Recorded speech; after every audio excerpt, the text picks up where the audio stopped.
13 November বৃহস্পতিবার আওয়ামী লীগের ডাকা ঢাকা লকডাউন কর্মসূচি ঘিরে উদ্বেগ উৎকণ্ঠা বাড়ছে। এমতাবস্থায় ক্লাস বন্ধ রাখার নোটিশ দিয়েছে শিক্ষা প্রতিষ্ঠান। এ বিষয়ে সর্বশেষ তথ্য জানাবো আমাদের আজকের ভিডিওতে। যারা এখনও আমাদের চ্যানেলটিকে সাবস্ক্রাইব করোনি তারা এখনই সাবস্ক্রাইব করে রাখো, তাহলে পড়াশোনা সংক্রান্ত সকল তথ্য এবং পরামর্শ সবার আগে পেয়ে যাবে। কার্যক্রম নিষিদ্ধ থাকা আওয়ামী লীগের ডাকা ঢাকা লকডাউন কর্মসূচি ঘিরে উদ্বেগ উৎকণ্ঠা বাড়ছে। নিরাপত্তা শঙ্কায় অনেক অভিভাবক সন্তানকে স্কুলে পাঠানো নিয়ে সংশয়ে রয়েছেন। পরিস্থিতি বিবেচনায় বৃহস্পতিবার 13 নভেম্বর শিক্ষার্থীদের ক্লাসে যেতে নিরুৎসাহিত করেছে রাজধানীর অনেক শিক্ষা প্রতিষ্ঠান। কয়েকটি শিক্ষা প্রতিষ্ঠানে ক্লাস বন্ধ রাখার নোটিশ দেওয়া হয়েছে। কেউ কেউ কৌশলে অনাকাঙ্ক্ষিত পরিস্থিতির জন্য কর্তৃপক্ষ দায়ী থাকবে না উল্লেখ করে নোটিশ দিয়েছে। এছাড়া অনেক স্কুলের ক্লাস পরীক্ষাসহ বিভিন্ন প্রতিযোগিতার তারিখ পিছিয়ে দেওয়া হয়েছে। বুধবার 12 নভেম্বর বিভিন্ন শিক্ষা প্রতিষ্ঠানের অভিভাবক, কয়েকটি শিক্ষা প্রতিষ্ঠানের প্রধান এবং শিক্ষক শিক্ষার্থীদের সঙ্গে কথা বলে এই তথ্য জানা গেছে। অভিভাবকরা জানান, 13 নভেম্বর ঘিরে সবার মধ্যেই উদ্বেগ ছড়িয়েছে। গত 2 দিন ধরে ঢাকাসহ দেশের বিভিন্ন জায়গায় গাড়িতে আগুন, ককটেল বিস্ফোরণের মতো ঘটনা ঘটেছে। এসবের কারণে তারা উদ্বিগ্ন।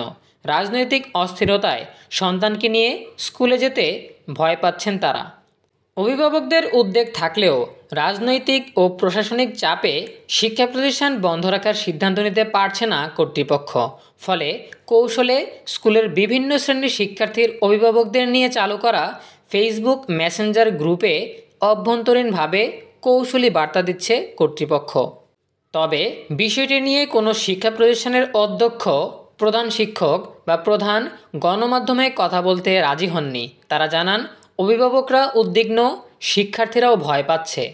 কিন্তু শিক্ষা প্রতিষ্ঠান বন্ধ করলে বিভিন্ন রাজনৈতিক দল ও সরকারের পক্ষ থেকে চাপ আসতে পারে। সেজন্য তারা মৌখিকভাবে এবং অভ্যন্তরীণ ফেসবুক ও হোয়াটসঅ্যাপ গ্রুপে অভিভাবকদের সতর্ক থাকার জন্য জানিয়ে দিচ্ছেন।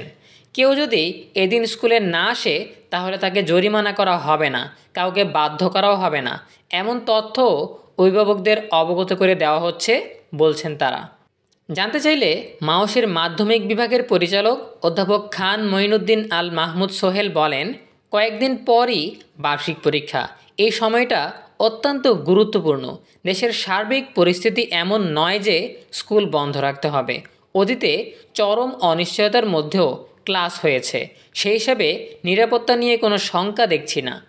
আইনশৃঙ্খলা রক্ষাকারী বাহিনীর সদস্যরা সতর্ক অবস্থায় আছে।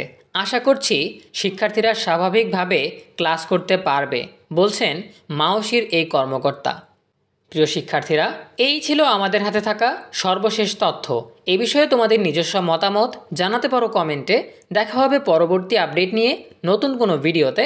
সেই পর্যন্ত তোমরা সবাই ভালো থাকো, সুস্থ থাকো, নিরাপদে থাকো এবং সবসময় ENUB চ্যানেলের সাথেই থাকো। তোমাদের সকলের জন্য রইল অনেক অনেক শুভকামনা।